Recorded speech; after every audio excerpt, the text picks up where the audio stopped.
Welcome to Threads of Sustainability, where you get to hear the passionate, informative, and engaging conversations of creatives, makers, manufacturers, and producers from all over the globe.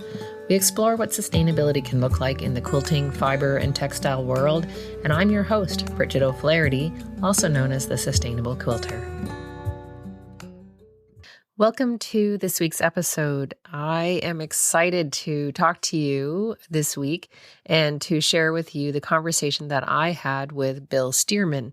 Bill Stearman is a Canadian quilter, a fellow Canadian quilter, and mostly known for his activism through his quilting, and he does modern quilting mostly. Beautiful, beautiful work. And he has started on his own sustainability journey, and he's pretty excited about it. He started paying closer attention to the materials that he's using in his quilts. And he's starting to talk to different people about his journey and how he's integrating that into the activism that he does with all the messages behind his quilts. So that's super exciting to me. You know, I am so excited to see champions rising up and saying, we need to do better. And I'm so excited that there are people joining me on this. And I'm excited to share the conversation that I had with Bill.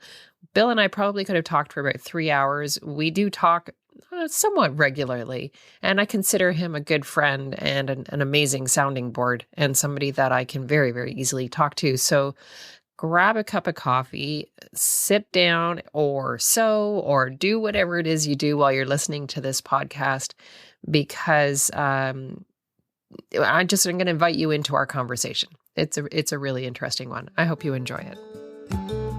Hi, Bill. Hey there. How are you? Good to see you. It's so good to see you. It's so you're one of my favorite people to talk to, I have to say. And you're one of mine. I was going to say in the quilt world, you know, we met a couple years ago in 2019. 2019. Oh my God. So it's like 4 years ago now we met. Yeah, but a couple of those don't count. It's true. We have to just delete the COVID years completely. Yeah. But yeah, so we met in Ottawa at the CQA National Juried Show, the conference they were having there, and got to know each other a little bit through, I don't know, fabulous four days or whatever it was. Yeah. It was pretty awesome. I met so many great people that week.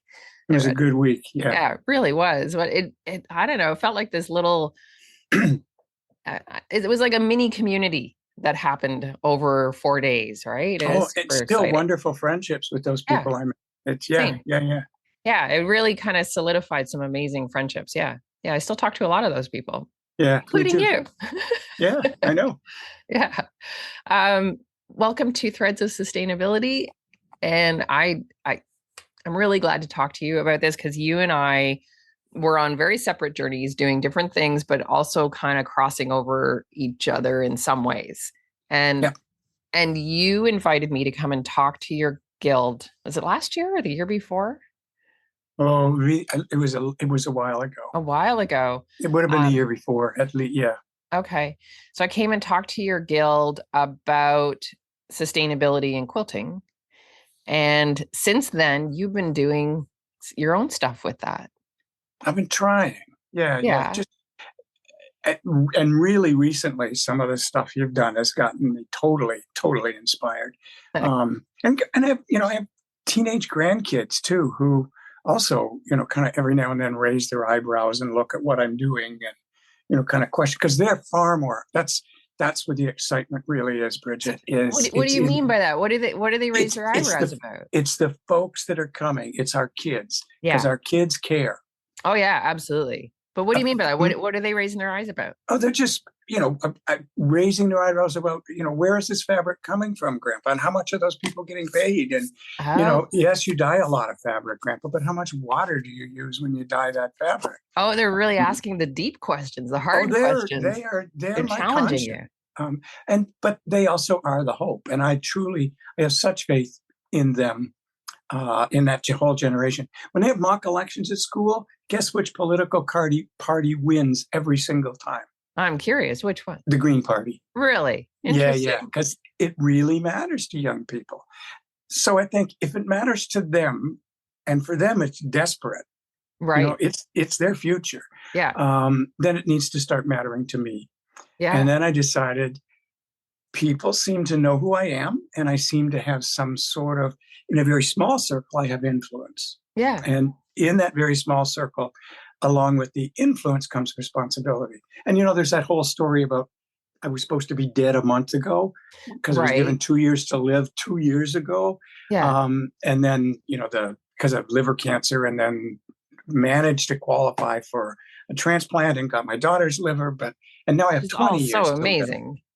Totally. But it gives me 20 years. And with those 20 years comes responsibility. They're not just given to me, they're given to me to do something. You can't get 20 years added to your life and waste them. So yeah, my grandkids' criticisms, my extra 20 years, my desire to make a difference. And I just thought I can continue doing my social justice quilts, and I can make them sustainable, and I can influence other people to think about. And it's only think about, none of us. I can't make a totally sustainable quilt. No, I I've can't. tried. I can't. I can't. And I am I call myself the sustainable quilter, but I've got a machine back here that came from the US and was shipped up here. So right there's an embodied carbon to that machine that I have. I run off of hydro, which in Ontario is pretty healthy and clean hydro for the most part, but it's hydro here. In my home, I'm off grid, but in my studio, I'm not. I'm tied to the grid. So even just those parts of it make it not sustainable. Yeah. But I drive my car to go pick up my supplies, and there's all kinds of things. Oh, and heavens, and even bigger things. I use a lot of white background in quilts because I'm a modern quilter. And if I use white background and I put an organic batting in it, it's not white. And the little flecks that naturally occur shine through my white. So I use a white batting. Well, I went looking for, because of the white fabric that I use, when I put the organic batting beside it, because it's just natural the way it comes. So it's got little flecks and it's very, very off-white. Yeah. And as soon as I put that behind a crisp white fabric, it shines. And getting quilted, it shines, it shows through. Okay. And it dulls the white. So I had to go looking for white batting, which is your regular, and it's cotton. So at least it's, biodegradable, but it's bleached white. And so that's, it's not organic. And the thread, my quilter, who's fabulous, Deanna Godard, quintystudios.com. She's wonderful. When she's quilting, she doesn't like to use cotton because she says cotton breaks. And she tells a story about right? The thread for yeah. So I'm using the recycled polyester stuff, and it is Mara, but it's made by. It is Mara. Okay. It's MARA, but it's made by Guterman. Yeah. Yeah, it's just their style, and it's the amount of thread on a spool. Okay. I want to know where you get it. I get it from, where did I get that stuff? Oh, Simplify Fabric. You got it from Simplify. Okay. And in these size. Yeah, that's a good size. That's like 500 meters. Yeah, I've only been able to get the 100-meter spools from my supplier, my Canadian supplier, but I'm just signing on with an American supplier. So I think I'll be able to get the bigger spools through them. Yeah. And that's the Simplify Fabric have been really, really They've got amazing fabrics there. They have all organics. They have lots of options. They have organic threads as well. They have organic cottons. And they have solids. I mean, that's incredibly, I use solids a lot and I can't find them. And they have blends as well, right? They have the cotton hemp, and I think they've got linen and lyocell as well. They've got some other materials. And bamboo. Bamboos, yeah. I bought some bamboo that I'm going to play with dyes. Yeah, they've got some really great materials there. I think they're one of the only Canadian distributors of organic fabrics that I know of. Maybe there's some other ones that have. Everything is eco or organic is their. Yeah, and that's their ethic, I guess, their work at that's their ethos behind their business.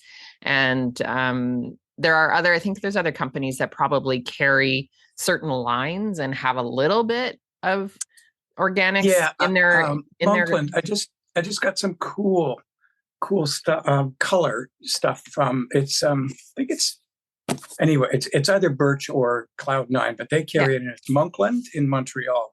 Okay. And both of those are, I mean, Simplified Fabric is in Iroquois, which for both of us is a reasonable commute. Yeah. I mean, now mind you, do they have an open store? No, they're online only. Yeah. I guess commute's not the right word. It's a reasonable shipment distance. Yeah, it's as local as we're going to get. Sure. Yeah. And we're dealing. We have a new quilt store. It's a old quilt store with new owners in Belleville. Oh, okay, nice. And I intend to lobby them, and I'm pretty sure I can talk them into carrying some at least organic solids. Yeah. And organic solids, I've been managing to find sales on stuff that I buy, and I'm really, really happy with all of it. It may not be as heavy as like Kona solids. Sure. But it also doesn't unravel. All things, they all have their advantages. Yeah, every fabric has their advantage and disadvantage. But I think, so to your point though, about talking to your local quilt store, I think that that's a really powerful move. Like I think that quilters really have way more power than they give themselves credit for as consumers. And if we start going into quilt stores and saying, hey, I really would like you to bring this in, and I know that there'd be a market for it. And especially for somebody like you, who actually has a following, an influence on people, that store owner is going to go, if Bill Stearman is asking me to bring this fabric in, maybe this has got something to it. And so I think like you've definitely got a place to do that, but I think the individual consumer does as well. You know, the more we ask for it, the more the retailers are going to go back to their suppliers and say, do you have anything like this? And then those suppliers are going to start looking for it because they're going to start hearing people are asking about it. Word quilts are a big thing that I do that people are interested in. So say, well, I'll show people how to do some word quilts using the organic solids, the organic fabric that you're going to bring in. Because there's really cool Birch fabric and Cloud9 fabrics have some fabulous solid colors and small scale prints that are fun to work with. Yeah. And those are two companies. When I'm looking for a shop to shop at, I search their store, get the little search button before I look at anything else, and I do organic fabric, and maybe Kona flannel will come up. And if that's all that comes up, then I will give them a second chance and a third chance. Or search in their thing for Birch fabric or Cloud9 fabric. If those three don't come up, then I'm not searching that store. But if it's close by, I will send them an email and say, I'm looking for those three things. Because I think we all need to just put it out there. Yeah, start asking and demanding it. And I think those are like, you and I talked a little bit about this offline, about the power of small actions and how important those small actions actually are. And I talk about this all the time in my podcast and in my social media, how important our individual actions actually are, because they are what really pushes those ripples of change, right? Like you can cast a single stone, and the ripples that come out of that stone are immense. They can lead to tidal waves. And I mean, I'm using that metaphorically, but I think that is the way we can actually influence change. It's the only way. That's the way change happens. I mean, you can have a revolution, and which is the other way change happens, but that change is not sustainable. No. As soon as you begin to lose power, then you lose what you gained. But the change that really does happens. I have a quilt that I normally have behind me, but I sold it. It's called The Power of One, and it was actually a quilt that was in Quilt Canada when I was in that year, 2019. And it is the power of one, and it's the theme of all of the workshops that I do, and that's the power that we have as individuals, and not only a power, but a responsibility. And it's our responsibility to speak up. If we think sustainability matters, to speak up everywhere, not just in the fabric world, but everywhere, and just ask questions and challenge. Because if one person doing it is one person, but as you said, one person tells somebody else who's listening, hey, he did that, he said that, he did that, I can do it too. And then and each of those has a circle of influence. And before you know it, it's a chorus, and everybody is saying, what can I do? How can I make a step towards sustainability? And they don't have to be big actions. Like we've already talked about the fact that we can't do a fully sustainable quilt. It's really difficult to do a 100% quilt, a quilt that's made from 100% what we would call sustainable. And that word has a lot of interpretations as well. Like, what are we meaning by sustainable? What's that definition, right? And it usually comes around that people, profit, planet. So what are those three lenses that we're looking at sustainability through? Like, how are we actually interpreting what sustainability really is? Is it through the people? So what does that mean? It's community. It's the people that are creating the fabrics, how they're influenced. It's the people that are manufacturing the products in the first place. But then it's our own communities as well. What kind of impact are we actually, what kind of message are we sending and sharing? There's so many layers. It's all this. I get very excited about that kind of stuff. Well, and we talked before as well about community, because one of the things I do to make it work for me is I separate community into two. Yeah. So I take the community before stuff gets to me. Yeah. So that's the people involved in making it.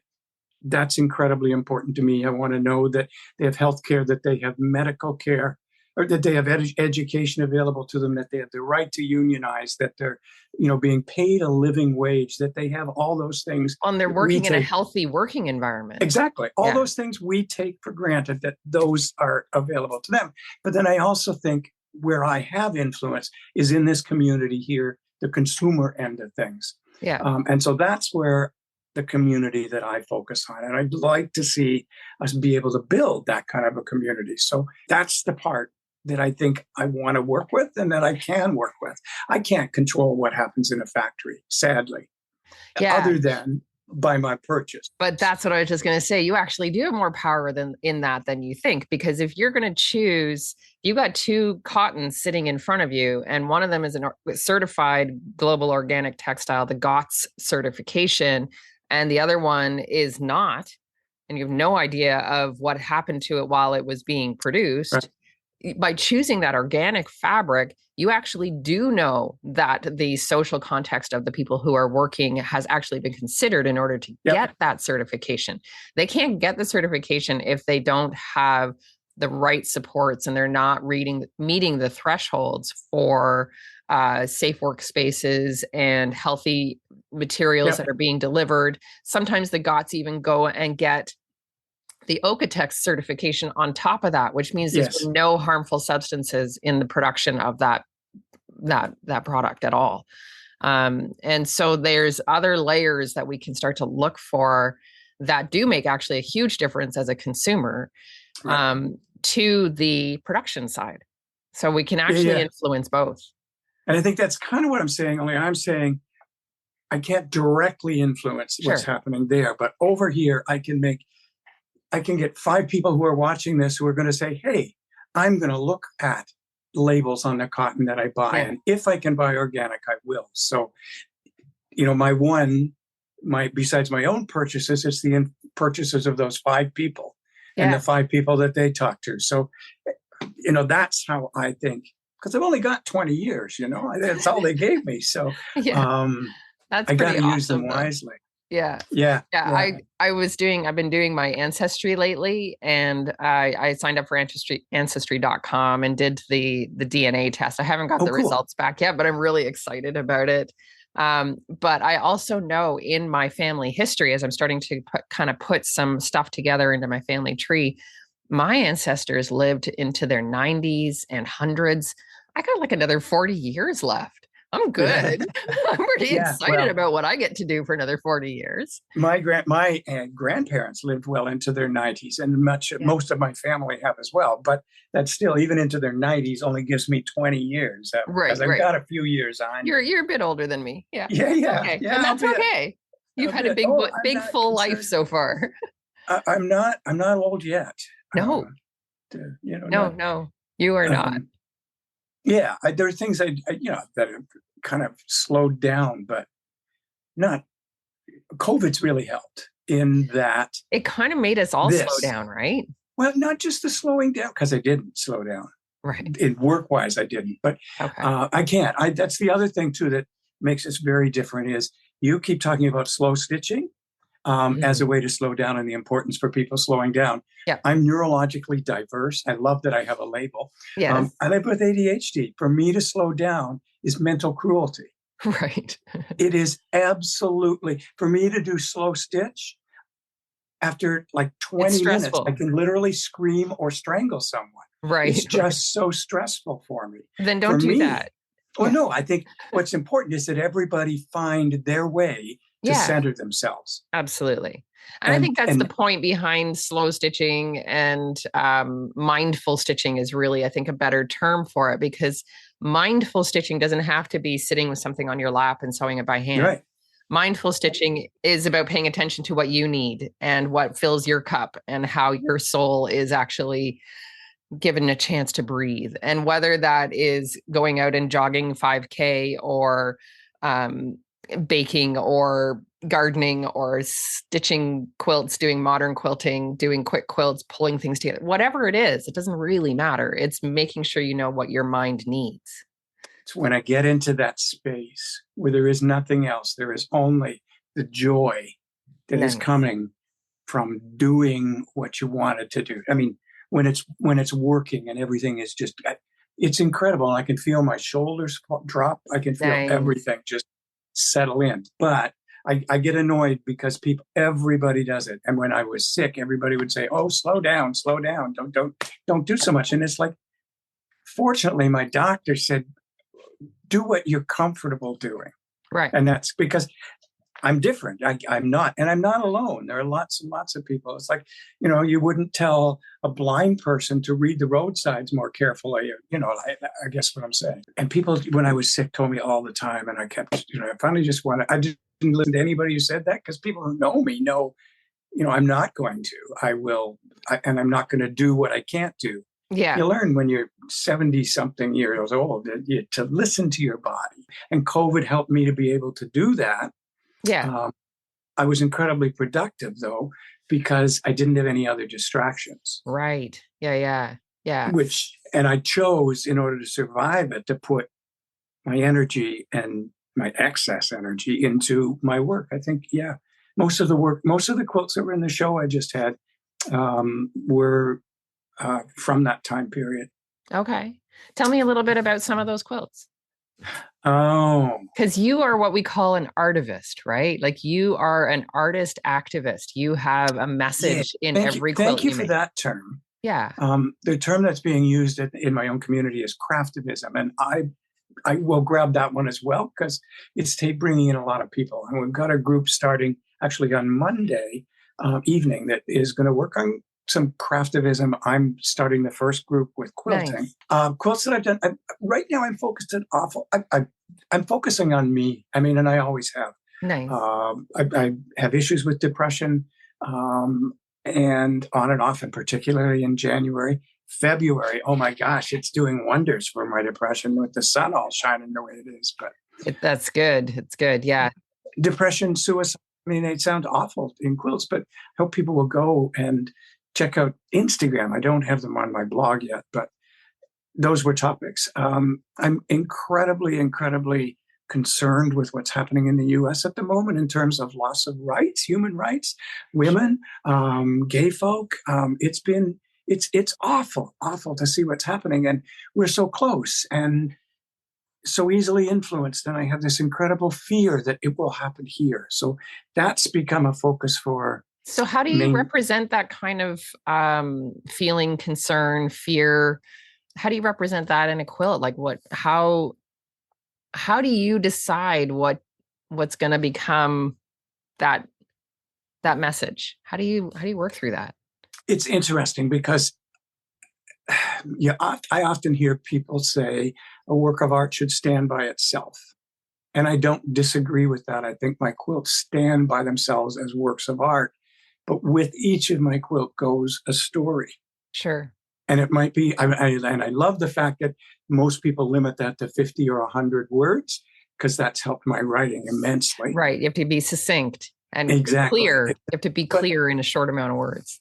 And I sometimes wonder, and I talked to the curator of the gallery that my quilts were in. I talked about it, and I said, he asked me whether I made the quilt and then wrote. And I said, sometimes I can't tell you which came first because they happen at the same time. So, for example, the one I did the one that I did, Be the Pebble, Make the Wave, is just this big, it's a white background, and then it's got these curved things that come out. Someone told me it looks like a Georgia O'Keeffe kind of shape in the middle. But anyway, and it just is these ripples that come out from it in these joyous kind of colors. And I think it's a stunning quilt to look at. The title helps you an awful lot to know what it's about. But then when you read that it stems from my fear. The most recent one that I did, similar to that one, is Maintain the Wave. And it's the one I posted on the sustainability group, the Facebook beautiful group. Yeah. It's the same idea. It's got the ripples all the way through it. Look, and on it, I started using these little stamps. They sell them in dollar stores to use for to stamp onto the fabric. To stamp onto the fabric. Oh, okay. And the ink that I had was pretty much dried up, so I started using walnut stain. Yeah. A friend of mine makes from walnuts. Yeah, black walnuts. Yeah, and so it's just that's all it is. And I've washed the samples 3 or 4 times, and it doesn't fade, so it's permanent. Yeah. So I started writing on it, and that quilt tells my own coming out story, because I came out in my 40s because back then it wasn't safe. Right. So I didn't feel safe. I mean, if I was a teacher, and if I'd come out in 1971 as gay, I would never have gotten a job as a teacher, and would likely have would have lost it likely. Can I ask a question about that? Coming back to your grandchildren and seeing the messages in your quilts, do they have an understanding now of what you would have had to go through? Like, do they understand that in the 70s you couldn't come out? We've talked about it. And yeah, they do. And they just kind of roll their eyes like, you're kidding. Because it's such a different time now. Totally. Gender fluidity now is such a big concept, but very, very prominent in younger generations. And it's nothing to them. My grandson, when we were talking about this, obviously because they see my quilts, they know about a lot of things about their grandpa that most kids might not know. But when I came out at the age of 47, I decided then, after living for 47 years, keeping a secret that long, that I would never have another secret. So you asked, and also ADHD takes away the filter. So be careful what you ask, because I'll tell you. And my grandkids know that about me, and they know what it was like in my past. But yeah. And I think the one thing that I can do is tell things that normally don't get talked about, because it's what I do. I mean, I live life without a filter. That's ADHD. Yeah. And because I do it, then it frees up and makes it so that other people are able to do it too. Yeah. And it's amazing. I find just in circles that the ease with which people around me can talk about their issues that they've had with sexuality and gender, their issues with depression, their issues with other forms of mental illness, that people will talk to me about those things. Well, that was one of our first conversations you and I were having. We started talking. I was dating at the time, but my partner had just died the previous year. And, we started talking about, and you have a partner who's passed as well. And so we were able to kind of relate on that. Yeah. The one thing that you said to me that always stuck with me is there's always 3 people in the room. 4 in my case. There's 4 people in the room in your case. Yeah, because my husband lost a partner as well. Right. So, I mean, the 2 of us are only together because 2 other people aren't here. Yeah. And those people are always part of our lives and always will be. And they come up in conversation. I mean, my first partner's artwork is kind of off on the wall there beside me. Yeah. I mean, and it's with me all the time, and it always will be, and that's not going to change. Yeah. So it's tricky stuff to navigate and try to figure out where my place is now. I'm in a different place than you are. I don't have a partner now, so I'm still But trying I to think navigate all of that. for me, the difficult place was within me. I mean, Yeah. it was me. Nobody else had an issue with it. Yeah, I think that's where I'm at. Like, it's just Yeah. me trying Yeah. to figure out me and what I want now. Because everything's changed for me, right? Like, first of all, yes, my partner died, but that same year, both my kids went off to school. So I became an empty nester. I turned 50 that same year. So, and both of my parents had died the previous year. So I Wow. became an Yeah. Yeah. orphan, a widow, a single mother, and in my 50s, all within this like really condensed short time Yeah. period. It's like, wait a minute. How, who am I now? I don't know how to this. I lost my identity completely. Yeah. I didn't know Yeah. what the heck I was and who I was. And I feel like I'm just figuring it out. I'm just like, okay, no, I'm good. I like me a lot. And Yeah. and I'm starting to try and own that now, but it's been quite a journey to figure that stuff out. And I think it is. I mean, and it's supposed to be. And if it's not, then you're doing something wrong. Right. That's probably true. I mean, I think both of us are reinventing ourselves Mm-hmm. all the time. And I hope everybody is. Yeah, That's I the hope so only too. way. Well, and I think that it comes back into that whole thing around sustainability that we flourish when we invent ourselves so that we can have this sustainable life of joy, Yeah. right? Like that's what I'm searching for is how do I make my life so filled with the things that I want to do? And what are those things now? And I've always approached my life that way. Like that's Yeah. Yeah. raising my kids and building the house that I'm in and living in the community that I'm in. It's always been about what's next? Yeah. What's coming? I'm excited. What's next? Another Yeah. 40 Yeah. years. It's going to be great. Well, I know. And I live everything kind of, I'm not done. I'm not No, done. no, There's no way this is over. no, of course And I'm not. so excited about so many things that I'm working on. I mean, besides this, what I'm doing, I mean, what was the last quilt I did? Oh, I have one away right now that's being quilted. Okay. And I posted a little sneak peek of it on my Instagram. It's a word quilt. Okay. It's 100% organic fabric and it has organic batting in it. Nice. And it's pieced with Aurifil thread, which, Okay. while not organic, is OCO-TEX certified. So I'm including it as because I've got a lot of it and I can use it with a clear conscience. But it is called I Choose Queer from all the names that have been thrown at me. And the only word that's on it is the word queer in bright letters through the middle of it.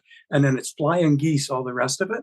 But first and last letters of names I've been called are they're shadow letters. So I've done them trapunto around the shape of the letter. Cool. And my quilter is doing, I design it. She does the quilting, I design it. Sure. A lot of times we work together in terms of, what's actually going to physically work. But I wanted, the background is all pebbled and those letters trapuntoed and then not quilted will pop out enough. So, there's one with an F and then flying geese and then a T on the end because the F word that ends with T, I'm not going to say out loud. No. But it's going to be a really fun quilt, I think. Well, and powerful. And it's going to point out that, this is still a fact. Those words are still being thrown at people like me, and it's not done nicely. No. That's, I guess, what I mean in terms of it's a sustainable quilt. But for me, along with that sustainability in my immediate community, the fourth wall, the fourth quadrant, is I can make my immediate community better by pointing out those things. I did one that is the one I did with the blue jeans, recycled blue jeans. Yeah, that one I love. It's pockets, right? And hankies in it. And it's just called 1971, before we could ask. Yeah. Because in 1971, if I had asked somebody if they were gay and they weren't, and I had touched or done anything like that I would have been charged and name published in the newspaper, job gone, family gone, everything gone.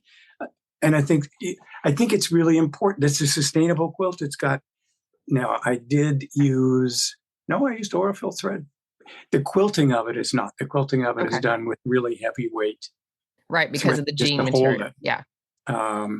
But the hankies are brand new, not organic cotton and Yeah. not organic dyes. But Well, and I think that, like, just to say that I think that not all quilts have to be 100% sustainable materials to be called sustainable quilts, because I think that we're allowed to have percentages that are being influenced. We're allowed to make small changes.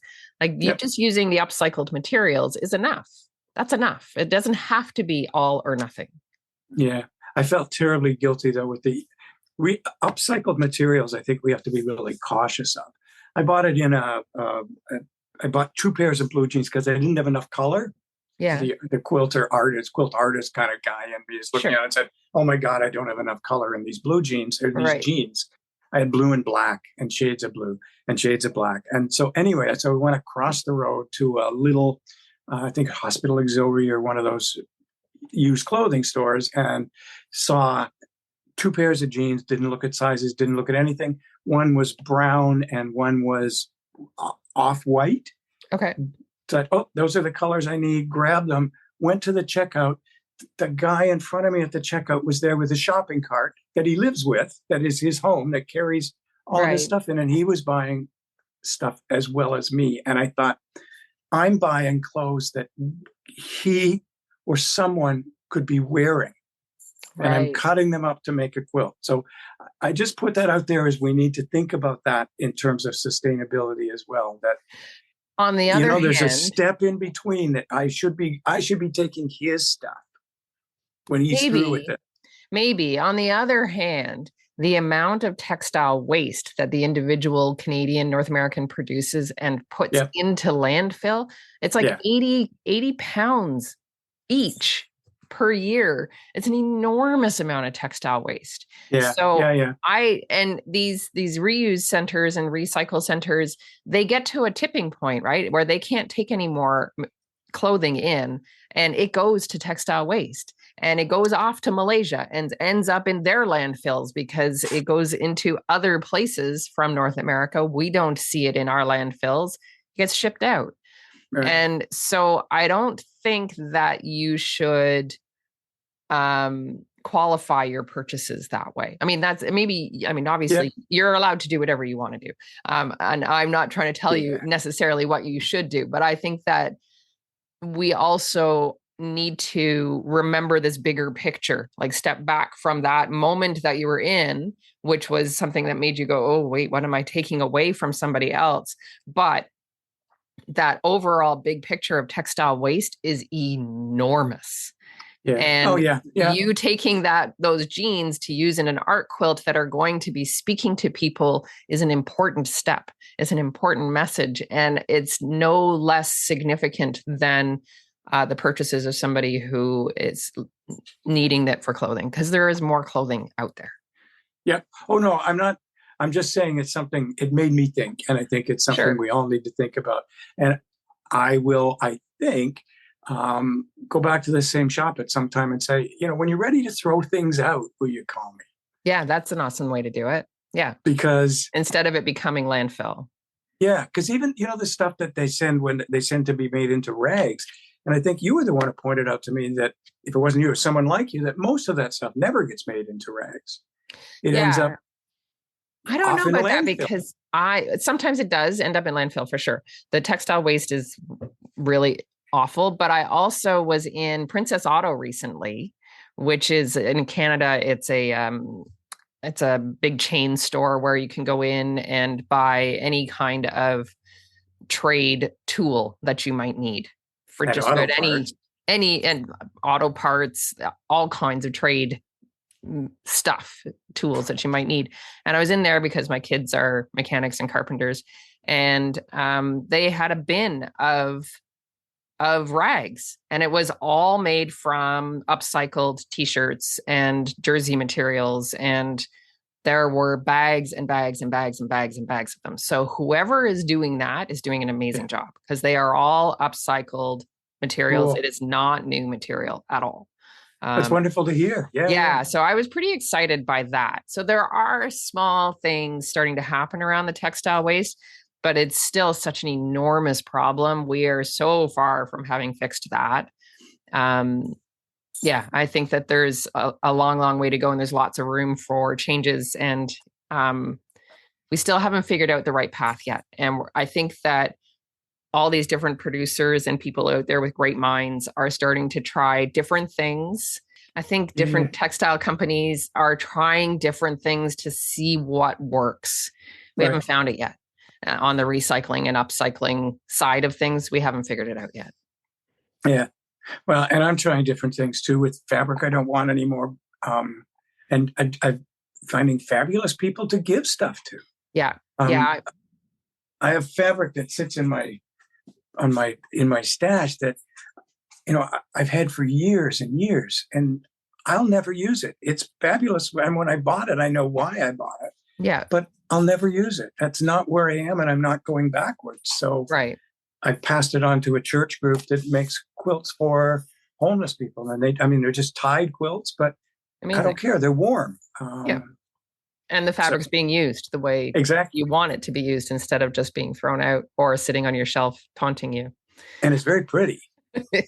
I'm a firm believer that when we're giving away quilts to the poor, they should be our best fabric, not just the garbage that we don't use. Yeah, absolutely. Well, and there's lots of other projects, like there's church groups that are doing projects like that, but there's also like Quilts for Survivors, Quilts of Valor, Victoria Quilts.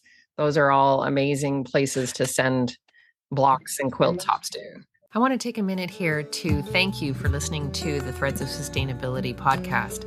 I've really loved all of the interviews that I've done already, and looking forward to doing so much more. If you're enjoying what you're hearing and you want to support the podcast, you can do that on my website at bridgetoflaherty.com, and you can buy me a cup of tea. I don't drink coffee, so I'd love a cuppa, and you can pay what you want. You can also follow, like, share the podcast episodes with a friend. I love getting your support, and I love getting your feedback. Don't forget to send me an email and tell me what you think. I'm going to jump back into the conversation that I was having with Bill, and we went off on all kinds of different tangents, and then we pulled it back in and started talking about an upcoming event that he's got. And I would like to invite you to that event if you're interested in doing that. He's going to talk more about it, but you can find the links to that event in the show notes for this.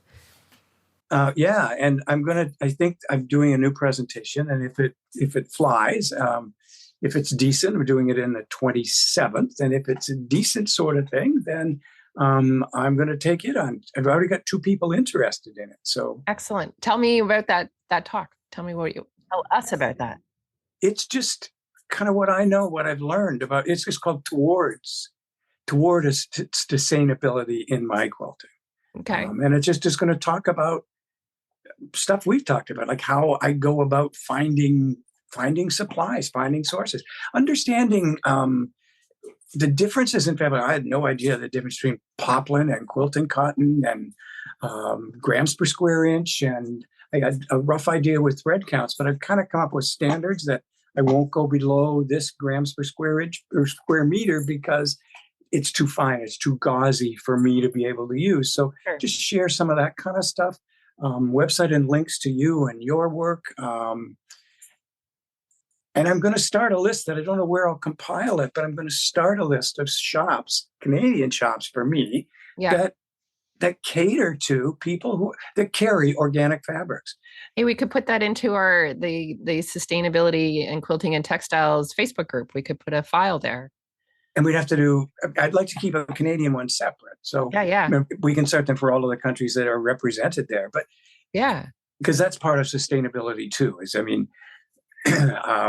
buying stuff locally. The cotton that I bought is from Turkey. Well, I didn't buy it from Turkey. I bought it from Iroquois, but it's made in Turkey. And that's the other thing I've learned in this whole process is that Turkey, Pakistan, and India are miles ahead of most of the world in terms of production of organics and organic using dyes, where 95% of the water that's used is recycled. It doesn't go back and doesn't get, that's if I could do that at home, I would have a much clearer conscience when I look at, I have 60 meters of fabric to dye and a wall filled with containers to dye, but I've got to figure out a way to do it where I'm not using gallons and gallons and gallons of water. Yeah. It's tricky. It's very tricky. Yeah. And putting it through filter systems, and it is a tricky thing. I don't do a lot of dyeing. I do small amounts, small batch dyeing. So I don't I don't do as much as I would like to. I'd like to do more, really. And this whole eco dyeing that I was all excited about. Now I start looking about traces of iron and that are left in my fabric, and I think, and I mean, that wouldn't get it wouldn't qualify as next to skin kind of stuff. That's the thing, right? Like we call it natural dyeing, and it is natural dyeing. Like I just look at this. I'm so excited. I just got my seeds today. Oh, cool. I got them yesterday for planting a dye garden. So I'm very, very excited about that this summer. I'm going to try some dye flowers and plant that dye garden. But it is still chemistry, right? Like natural dyes they're not free from chemicals because everything is chemicals. And the mordants that we use. And that's the hard part. The reactions. If we're dealing with cottons, we're dealing with plant fibers. We have to be able to put a coating on them, basically, so that they will bond and take in the dyes, because the plant fibers don't like dye. Right. And so in order to mordant them and treat them we have to do the mordants and the tannins on them. In order to do that, we have to put chemicals on our fabrics. And those chemicals then need to be dealt with properly afterwards. And sometimes those are iron mordants. Sometimes they are aluminum, alum. I try to go, I get most of my dye stuff and my mordants from Mawa. And I did an interview earlier with Mawa. They have amazing stuff that they do. And they have a mordant on there called Simplocos. And it is an alum that's derived naturally from the Simplocos plant, Simplocos leaves. And you should read about it. It's really quite amazing. Yeah, I will. It's taken from a community where these trees used to be chopped down for the wood. And now they've realized that the leaves actually have more value as a mordant. And so the trees are left, and when the leaves drop, they're collected and used as a natural alum mordant. And it's pretty cool. They now have an industry in this community that they used to not have. And now they have this other biodiversity that's been introduced back into the community because the trees are staying and not being destroyed. So it's a really, really cool circular situation going on there. Yeah. Very cool. So there's other options out there as well. So I try to do all of that. But at the end of the day, it's chemicals. So we have to be cautious to just understand that because it's natural doesn't mean that it's chemical free. It's still, I mean, I've got another week and a half or 2 weeks. I've got my idea is so full that it will last like 4 hours by my workshop, and I've got 45 minutes. I'm excited. You're letting me come, right? I am. It was just scary. But it's going to be fine. I'll leave my picture blank and I'll just remove myself. You won't even know I'm there. I don't want to, I'm certainly not going to be, I'm just a fly on the wall. Well, and you invite people from outside of your guild to come to these Zoom meetings, right? Our guild is right around 30 people. So we're not a big guild. No, that's a small guild. Yeah. But it's a nice guild because when we do all get together, you can talk. Yeah, that's nice. Our guild, my local guild, is about 150 people. So it's big. It's a lot of people in a room and a lot of strangers in a room, basically. And they have smaller groups that go off to the side and do other things. But 30 is a nice number. But so people could actually, we're going to be putting this out. So people are going to hear this before your actual talk on the 27th. So they can go and sign up, right? Yeah. It's an Eventbrite. And it's... Okay. I'll put the link in the show notes for the Eventbrite if you want to send that to me. I will. Tell me again where people can find you online, though. Online, I do have a website that I will at some point in time. I haven't updated it since my last summer. Last summer was a fun project. I didn't use organic quilts and organic stuff. I wasn't thinking about sustainability, but I did look at my shelf and see all this stuff that I needed to use. So I made 38 baby quilts, gender neutral baby quilts. Amazing. And the project that I did was, I maybe have a card here. Maybe not. It's not about their bits. A hashtag, it's not about their bits. Nice. And so we went to the local farmers market every Saturday from the middle of May till the end of October. Sold 32 of 38 quilts. Amazing. And a whole lot of my other older quilts too that I hung in the background. I sold those as well. So that was really, really cool, and used up a ton of fabric that was there. So this is a sustainable project right there, is not buying new fabric. Not buying new fabric and just getting the message out. And I brought along my books about gender and had them there as well, and had the best conversations with parents and grandparents, especially dads who don't have anybody to talk to. Right. And all of a sudden, here's this old fat gay guy. And they would just come up and they wouldn't make eye contact. And they kick their feet at stuff. And then they just say, well, this is good work you're doing. And I said, well, thank you. And the guy would say, I have a daughter who is transgender. And I think somebody you can have a conversation with. And so, it's incredibly important that I did that. I'm really pleased with that. Well, it becomes it's a conversation, and quilting in general is a great conversation starter. Like, people are always kind of interested, and they always have a connection to quilting. My grandmother used to do quilting. My mother used to do quilting. I have an aunt who used to do, and it's often women. And they have these connections to their history with textiles, and it starts this conversation, and it's kind of intimate. That's how I get away with a lot of the things that I do is because I do it with a quilt. Yeah. One of the quilts that I did is a Canada Day 2021 is what it's called. And that whole Kamloops thing had just happened, and all of the other discoveries started happening, and I just couldn't do the red and white. So I made a quilt that is 215 pieces of orange fabric.